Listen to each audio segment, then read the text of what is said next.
34살 생일, 내게는 그리 특별할 것 없는 날이었지만 아내는 유난히 신경 쓰는 듯 했습니다. 아침부터 분주히 움직이며 집안을 꾸미고 음식을 준비하고 친구들에게 연락하는 모습이 보였어요. 내 생일을 이렇게 챙겨주는 것이 처음은 아니었지만 오늘따라 더 열성적으로 보였습니다. 오늘 친구들 몇 시에 오기로 했어? 출근 준비를 하며 물었어요. 7시 반쯤이면 다들 올 거야. 회사 일찍 끝내고 와. 흥식이도 온대. 아내가 대답했습니다. 흥식, 내 대학 동기이자 가장 친한 친구죠. 우리 결혼식에서 주례도 맡았었고 지금은 같은 건축사무소에서 일하고 있습니다.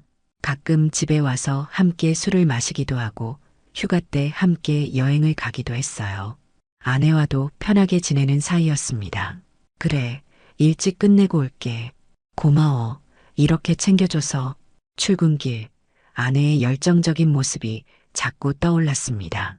최근 우리 사이가 조금 소원해진 것 같다고 느꼈는데 오늘 생일 파티를 계기로 다시 가까워질 수 있을까 싶었어요. 회사 일을 평소보다 빨리 마치고 집으로 돌아왔습니다. 문을 열자 풍선과 장식들로 꾸며진 거실이 눈에 들어왔어요. 테이블 위에는 정성스럽게 준비된 음식들이 가득했고 아내는 마지막 손질을 하고 있었습니다. 와, 정말 대단하네. 이렇게까지 준비할 줄은 몰랐어. 놀라움을 감추지 못했어요. 당신 생일인데 당연하지. 어서 씻고 옷 갈아입어. 조금 있으면 친구들 올 거야. 샤워를 하고 옷을 갈아입고 나오니 벌써 초인종 소리가 들렸어요. 친구들이 하나둘 도착하기 시작했습니다. 회사 동료들, 대학 친구들, 그리고 마지막으로 흥식이가 도착했어요. 생일 축하해, 친구. 흥식이 선물 상자를 건네며 말했습니다. 고마워. 일부러 먼 길 왔네. 파티는 즐겁게 진행됐어요. 음식을 먹고 술을 마시고 이야기를 나누며 웃었습니다. 아내는 완벽한 호스트 역할을 해냈어요. 음식을 나르고 술을 따르고 분위기를 띄우는데 열심이었습니다. 흥식도 적극적으로 아내를 도와 술을 따르고 음식을 나르는 모습이 보였죠. 술이 몇 병 비워지자 분위기는 더욱 무르익었어요. 모두 취기가 오른 상태였습니다. 나도 평소보다 과하게 마셨어요. 그날따라 특별히 스트레스를 풀고 싶었던 것 같습니다. 회사에서 큰 프로젝트를 앞두고 있었고 부담감이 컸거든요. 이제 케이크 자르자. 아내가 촛불이 꽂힌 케이크를 들고 나왔습니다. 모두 생일 축하 노래를 부르는 동안 문득 아내와 흥식이 눈을 마주치는 모습이 보였어요. 그 눈빛에서 뭔가 다른 것을 느꼈지만 술 기운 탓인지 금방 잊어버렸습니다. 케이크를 자르고 나눠 먹은 후 나는 점점 더 취해갔어요. 머리가 어지럽고 눈이 감기기 시작했습니다. 여보, 많이 취한 것 같은데 좀 쉴래? 아내가 걱정스러운 표정으로 물었어요. 응, 조금. 누워야겠다. 미안해, 다들. 친구들에게 미안하다는 인사를 하고 비틀거리며 안방으로 향했습니다. 침대에 누우니 천장이 빙글빙글 돌았어요. 이대로 잠들었던 것 같습니다. 얼마나 지났을까? 희미한 의식 사이로 웃음소리와 이야기 소리가 들렸습니다. 친구들이 아직 집에 있나 보다 생각했어요. 하지만 너무 피곤하고 취해서 일어날 수 없었습니다. 그대로 깊은 잠에 빠져들었어요. 그날 밤 내가 안방에서 곤히 잠든 사이 우리 집 거실에서는 내 인생을 완전히 바꿔놓을 일이 벌어졌습니다. 하지만 그때의 나는 아무것도 알지 못했어요. 그저 술에 취해 꿈나라를 헤매고 있었을 뿐이었죠. 내 인생의 터닝 포인트가 될 그 순간 나는 깊은 잠에 빠져 아무것도 느끼지 못했습니다. 이것이 우리 부부의 마지막 평화로운 밤이 될 줄은 아무도 몰랐어요. 나는 34, 흥식의 가장 친한 친구인 현우의 아내입니다. 모두가 떠나고 거실에는 흥식과 나 단둘만 남았어요.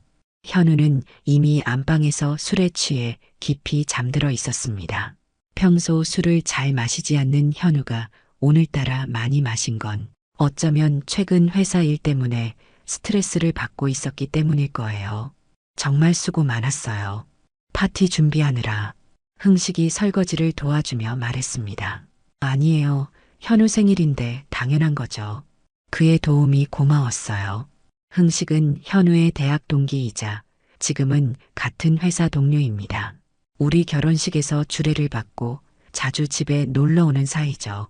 항상 예의 바르고 다정한 사람이었습니다. 현우와는 다른 면이 있었어요. 현우가 무뚝뚝하고 일에 열중하는 타입이라면 흥식은 섬세하고 타인의 감정에 민감했습니다. 와인 한 잔 더 할래요? 아직 한 병 남았네. 흥식이 물었어요. 그러죠. 수락했습니다. 파티 준비와 진행으로 긴장했던 몸과 마음이 이제야 풀리는 것 같았어요. 소파에 나란히 앉아 와인을 마시며 이야기를 나눴습니다. 처음에는 현우 이야기, 회사 이야기로 시작했지만 점점 더 개인적인 주제로 흘러갔어요. 사실, 솔직히 말해도 될지 모르겠지만 흥식이 잔을 돌리며 말을 꺼냈습니다. 예전부터 당신이 참 눈에 밟혔어요. 순간 심장이 빠르게 뛰기 시작했어요. 당황스러웠지만 한편으로는 이상하게 설레었습니다. 최근 현우와의 관계가 예전 같지 않았거든요. 그는 항상 일에 파묻혀 있었고 집에 와서도 대화가 거의 없었습니다. 내 존재를 잊은 것 같았어요. 무슨 말씀이세요? 목소리가 떨렸습니다. 미안해요. 실례였다면. 하지만 당신이 얼마나 특별한 사람인지 현우는 알고 있을까 싶어서요. 당신의 섬세함, 따뜻함, 그 모든 것이 흥식의 말에 가슴이 뛰었어요. 오랫동안 누군가에게 여자로서 인정받고 싶었던 마음이 일었습니다. 현우는 언제부터인가 나를 그저 집사람으로만 대했고 내 감정이나 생각에는 관심이 없었어요. 그만해요. 하지만 내 목소리는 설득력이 없었습니다. 흥식이 조금 더 가까이 다가왔어요.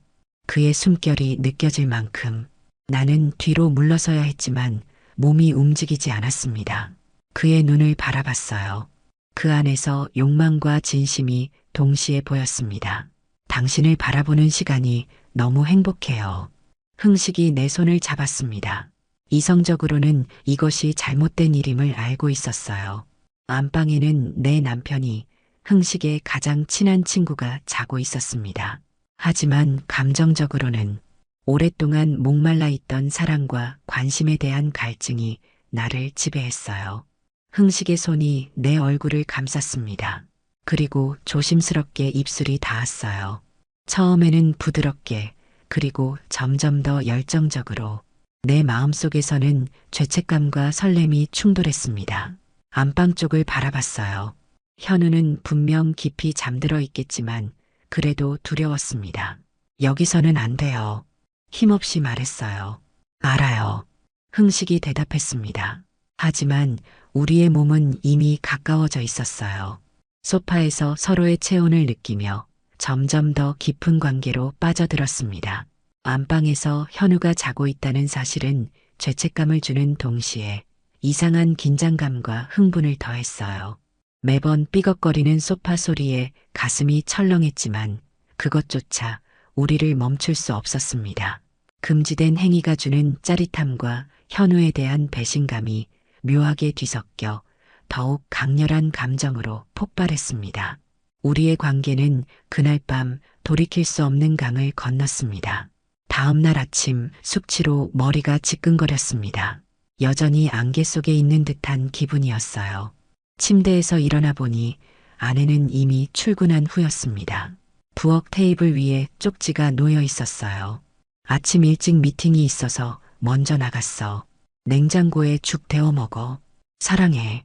평소와 같은 일상적인 쪽지였지만 사랑해라는 말이 오랜만에 보였습니다.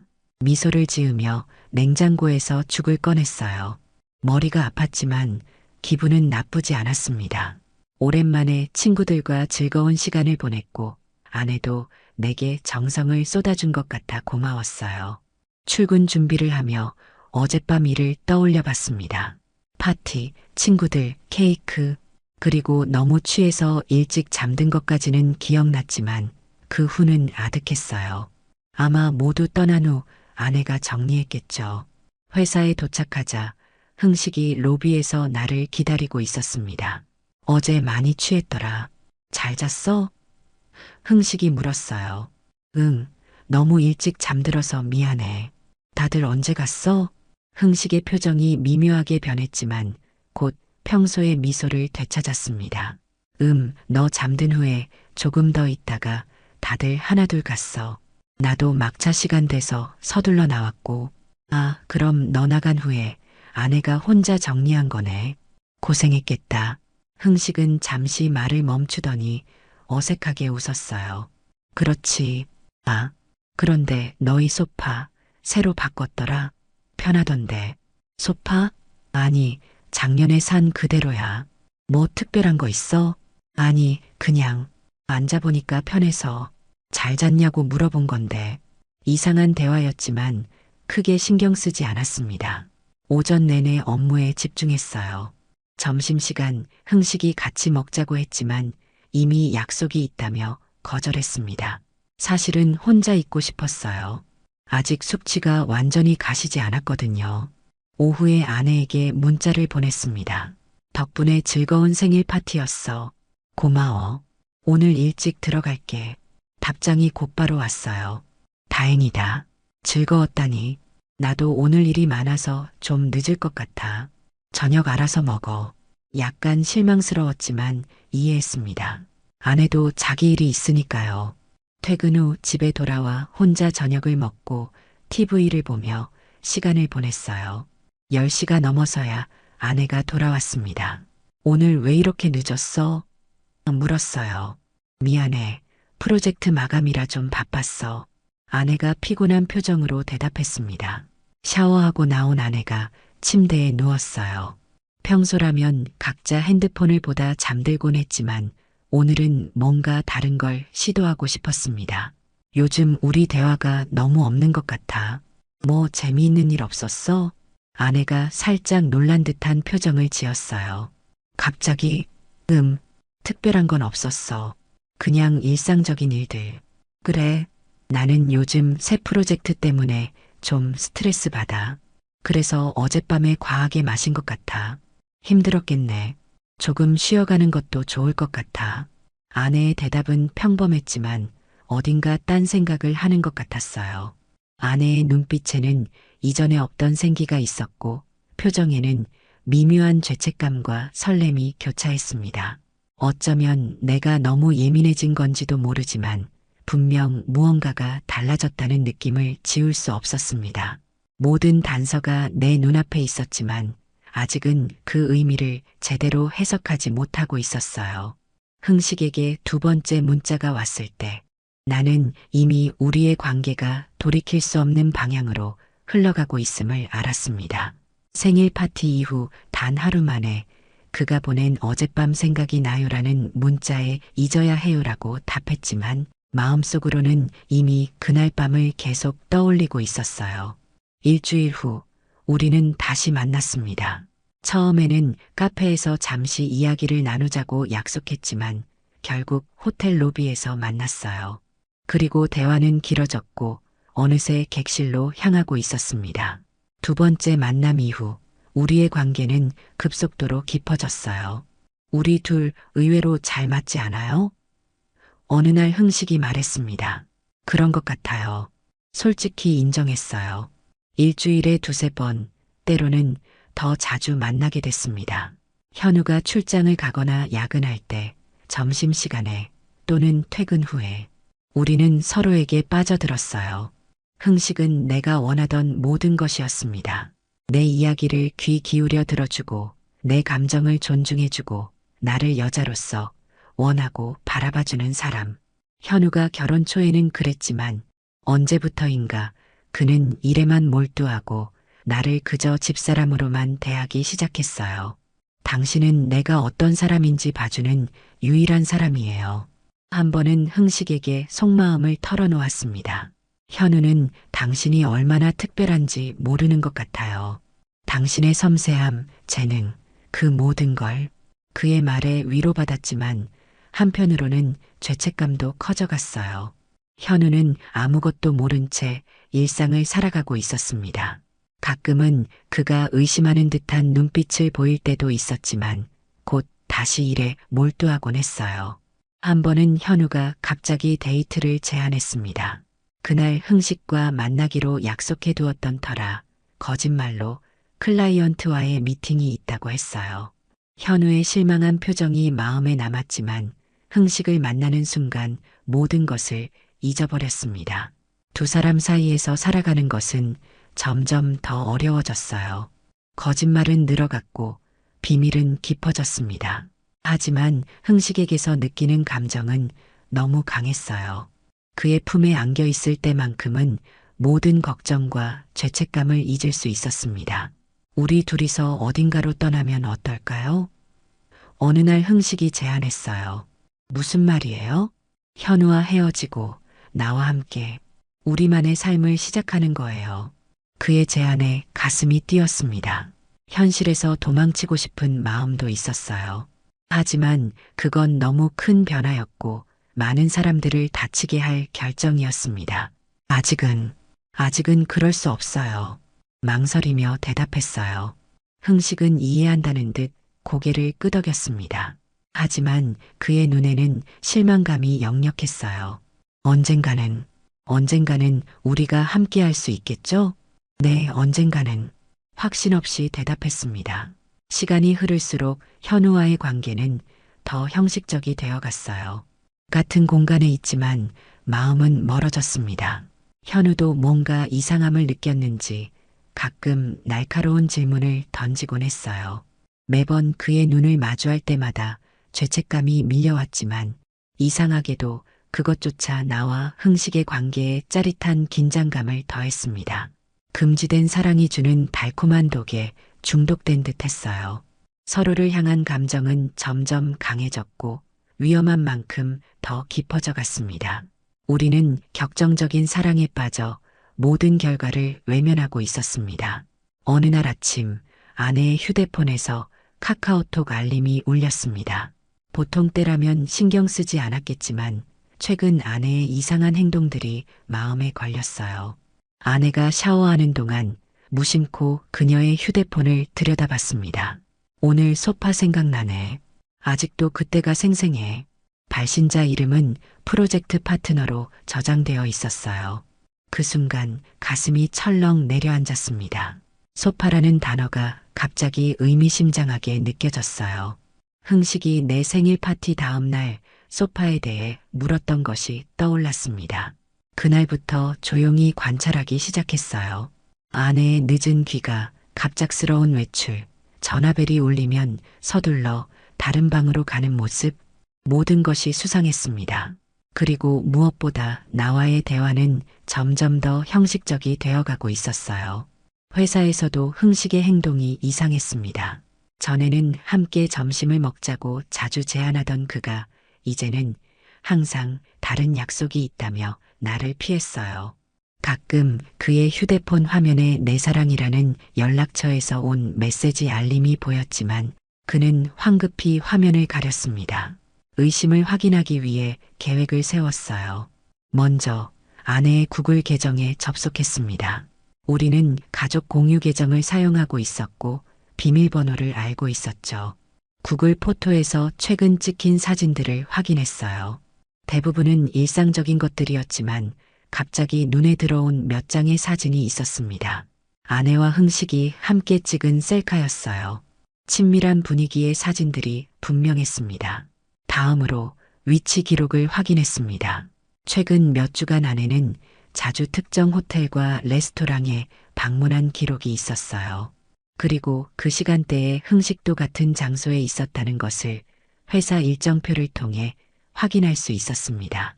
증거가 하나둘 쌓여갔지만 나는 최종적인 확신이 필요했어요. 모든 것을 명확히 하기 위해 녹음기를 아내의 가방에 몰래 넣었습니다.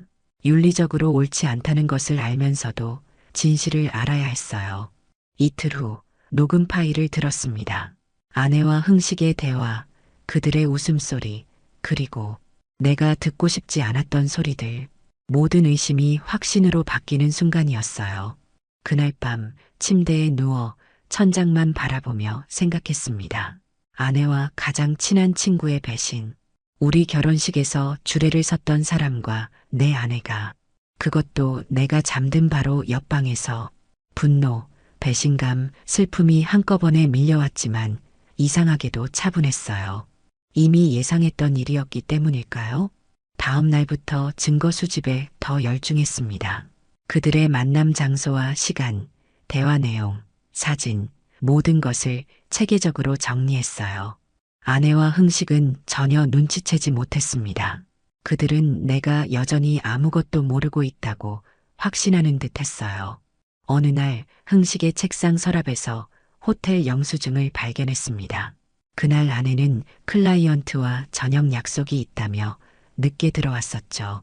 모든 퍼즐 조각이 맞아떨어졌어요. 이제 할 일은 하나였습니다. 모든 증거를 가지고 그들을 직접 대면할 때가 왔어요.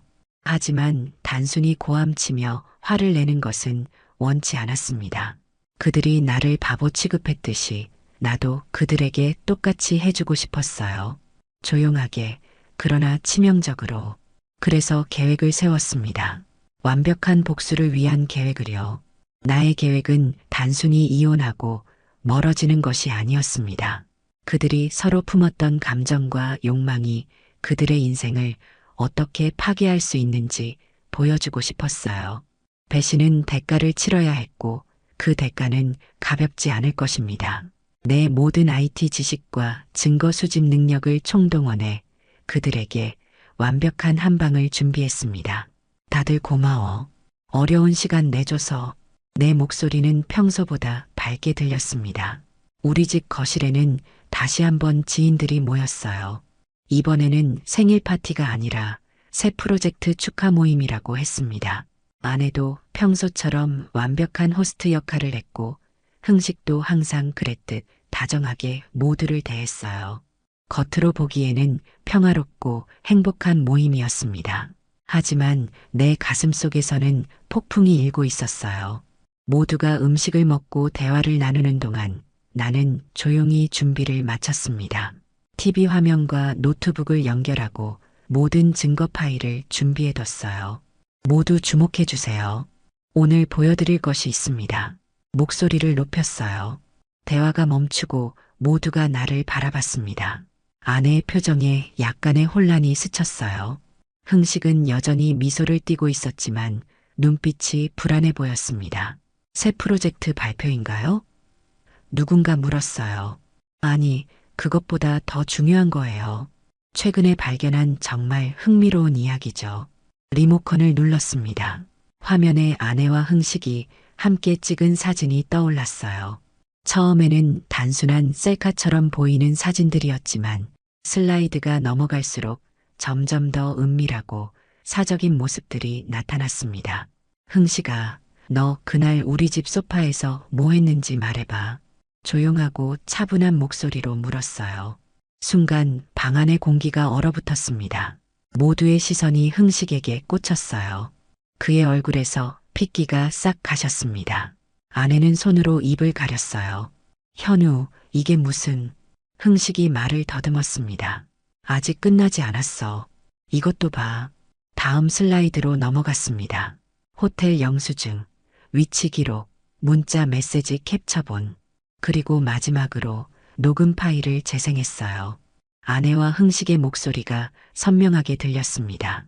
현우는 정말 아무것도 모르는 것 같아.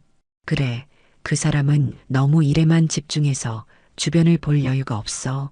그날 밤 그가 자는 동안 우리가 녹음을 멈췄습니다. 이미 충분했어요. 방 안에는 완벽한 정적만이 흘렀습니다. 아내는 울고 있었고 흥식은 고개를 숙인 채 꼼짝도 하지 않았어요. 친구들, 미안합니다. 오늘 모임에 이런 불편한 상황을 만들어서 다른 손님들을 향해 말했습니다. 하지만 알 권리가 있다고 생각했어요. 아내와 가장 친한 친구가 내 뒤에서 무슨 짓을 했는지. 손님들은 어색하게 자리에서 일어나기 시작했어요. 누구도 이런 상황에 어떻게 반응해야 할지 모르는 듯 했습니다. 모두가 떠난 후 거실에는 우리 셋만 남았어요. 현우, 제발 설명할 수 있어. 아내가 떨리는 목소리로 말했습니다. 설명? 뭘 설명하게? 내가 생일날 취해서 잠든 사이에 내 소파에서 내 친구와 관계를 맺었다는 걸, 그 후로 몇 달 동안 계속 만나왔다는 걸. 미안해. 정말 미안해. 나 정신이 나갔었어. 아내가 흐느꼈어요. 흥식은 여전히 아무 말도 하지 못했습니다. 그저 바닥만 바라보고 있었어요. 테이블 위에 있는 서류 봤어? 내가 물었습니다. 둘 다 테이블로 시선을 돌렸어요. 거기에는 이혼 서류와 상간소송 관련 서류가 놓여 있었습니다. 이게 뭐야? 아내가 눈물 범벅인 얼굴로 물었어요. 명백하잖아. 이혼하자는 거야. 그리고 흥식이에게는 상간소송을 제기할 거야. 이미 변호사와 상담 마쳤어. 모든 긴장감이 폭발하는 순간이었습니다. 지난 몇 개월간 쌓아온 분노와 배신감이 한꺼번에 터져나왔어요. 그들의 얼굴에 드러난 공포와 후회가 어딘가 만족스러웠지만 동시에 내 가슴 한 구석이 무너져 내리는 느낌이었습니다. 우리의 결혼 생활, 우정, 그리고 신뢰가 이렇게 끝나다니. 하지만 이제 돌이킬 수 없는 강을 건넜고 내 결심은 확고했습니다. 폭로의 밤이 지나고 일주일이 흘렀습니다. 아내는 친정으로 돌아갔고 집에는 나 혼자 남았어요. 흥식은 그날 이후로 회사에 나오지 않았습니다. 소문은 빠르게 퍼졌고 모두가 그가 사직서를 제출했다는 사실을 알고 있었어요. 이혼 소송은 빠르게 진행되었습니다. 불륜에 대한 증거가 확실했기 때문에 법원은 내게 유리한 판결을 내렸어요. 재산 분할에서 내가 우위를 점했고 무엇보다 가장 중요했던 것은 딸의 양육권이었습니다. 법원은 아내의 부적절한 행동을 근거로 내게 단독 양육권을 주었어요. 상간소송도 진행 중이었습니다. 흥식의 변호사가 합의를 요청했지만 나는 거절했어요. 끝까지 갈 생각이었습니다. 그의 행동에 대한 대가를 치르게 하고 싶었어요. 어느 날 회사에서 누군가가 내게 다가왔습니다. 현우 씨, 흥식 씨 소식 들었어요? 지방으로 내려갔대요. 그리고 부인과도 이혼했다고 하네요. 놀랍지 않았습니다. 소문은 빠르게 퍼지고 사람들은 금방 판단을 내리죠. 흥식의 경력은 사실상 끝났다고 볼 수 있었어요. 불륜 스캔들로 인해 그의 평판은 회복하기 어려울 정도로 손상되었습니다. 아내도 마찬가지였어요. 그녀의 인테리어 디자인 일은 인맥과 평판이 중요한 분야였는데 이번 일로 많은 클라이언트를 잃었다고 들었습니다. 친구들도 하나둘 등을 돌렸고 그녀는 점점 더 고립되어 갔어요. 가끔은 내 복수가 너무 가혹했나 싶기도 했습니다. 하지만 그들이 내게 준 상처를 생각하면 이 정도는 당연한 결과라고 느꼈어요. 내 신뢰를 완전히 저버린 사람들에게 관용을 베풀 이유가 없었습니다. 어느 날 아내에게서 전화가 왔어요. 현우야, 딸 좀 만날 수 있을까? 법원에서 정한 면접 교섭권에 따라 만날 수 있어. 한 달에 2번, 내 입회하에. 그렇게 냉정할 필요 있어? 난 그래도 엄마야. 그랬으면 처음부터 그렇게 행동했어야지. 이제 와서 엄마 타령하지 마. 전화를 끊고 한참을 생각에 잠겼어요.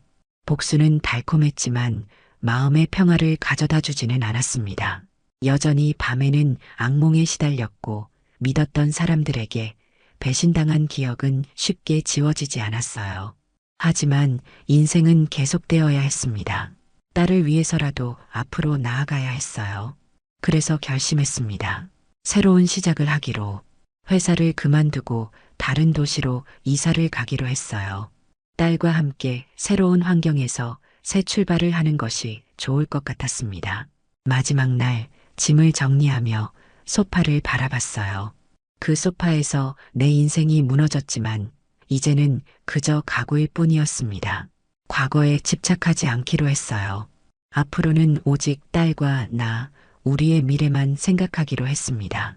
상처는 여전히 아팠지만 그것조차도 이제는 나를 더 강하게 만드는 원동력이 되었습니다.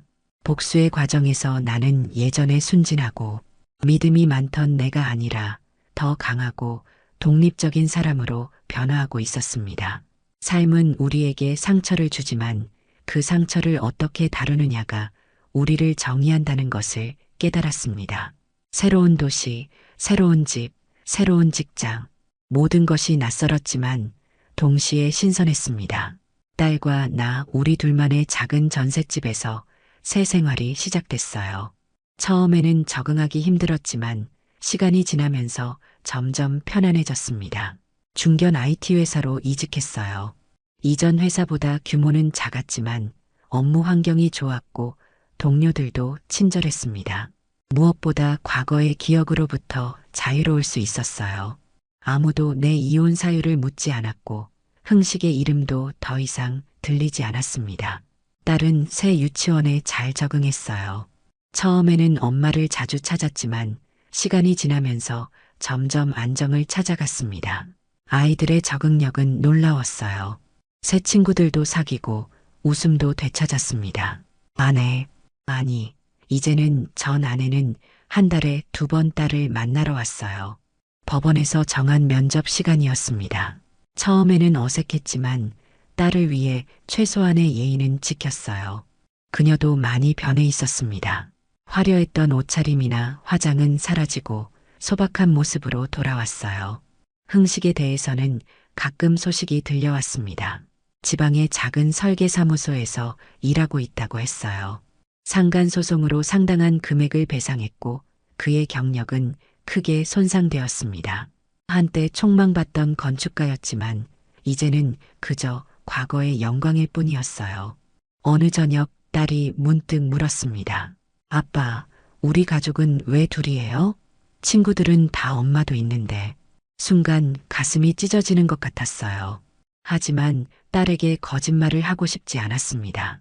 지은아, 어떤 가족은 엄마 아빠가 다 있고 어떤 가족은 엄마만 있고 또 어떤 가족은 아빠만 있어.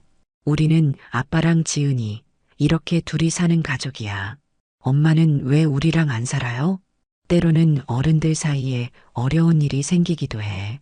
엄마는 지은이를 정말 사랑하지만 지금은 따로 살게 되었어. 딸은 잠시 생각하더니 고개를 끄덕였어요. 알았어요, 아빠. 우리 둘이서도 잘 살 수 있지요? 그럼 우릴 지킬 사람이 둘이면 돼. 그걸로 충분해. 그날 밤 딸을 재우고 베란다에 서서 밤하늘을 바라봤습니다. 지난 1년을 되돌아보니 많은 것이 변했어요. 결혼 생활은 끝났고 가장 친한 친구도 잃었습니다. 하지만 어떤 면에서는 더 많은 것을 얻었다고 느꼈어요. 자존감, 독립성, 그리고 무엇보다 딸과의 더 깊은 유대감. 가끔은 그날 밤 내가 깨어 있었다면 어땠을까 상상하곤 합니다. 내가 조금 더 아내에게 관심을 가졌다면, 내가 일에 덜 몰두했다면. 하지만 이런 가정은 의미가 없었어요. 중요한 건 지금 그리고 앞으로입니다. 그날 나를 두고 다른 남자와 웃던 두 사람은 지금 어디서 뭘 하고 있을까? 문득 중얼거렸습니다. 그들은 각자의 인생을 살아가고 있겠죠. 아마도 후회와 함께. 하지만 나는 더 이상 그들에게 분노하지 않았어요. 그저 내 삶에서 사라진 두 사람일 뿐이었습니다. 그들의 배신으로 시작된 고통스러운 여정이 결국 나를 더 단단하게 만들어 주었습니다. 무너진 관계의 잿더미 속에서 새로운 나를 발견한 셈이죠. 상처는 여전히 있지만 이제는 그 상처까지도 내 일부로 받아들일 수 있게 되었습니다. 복수는 끝났고 남은 것은 앞으로의 삶뿐입니다. 지은이의 웃는 얼굴을 보며 이제는 진정한 치유의 시간이 왔음을 느꼈습니다.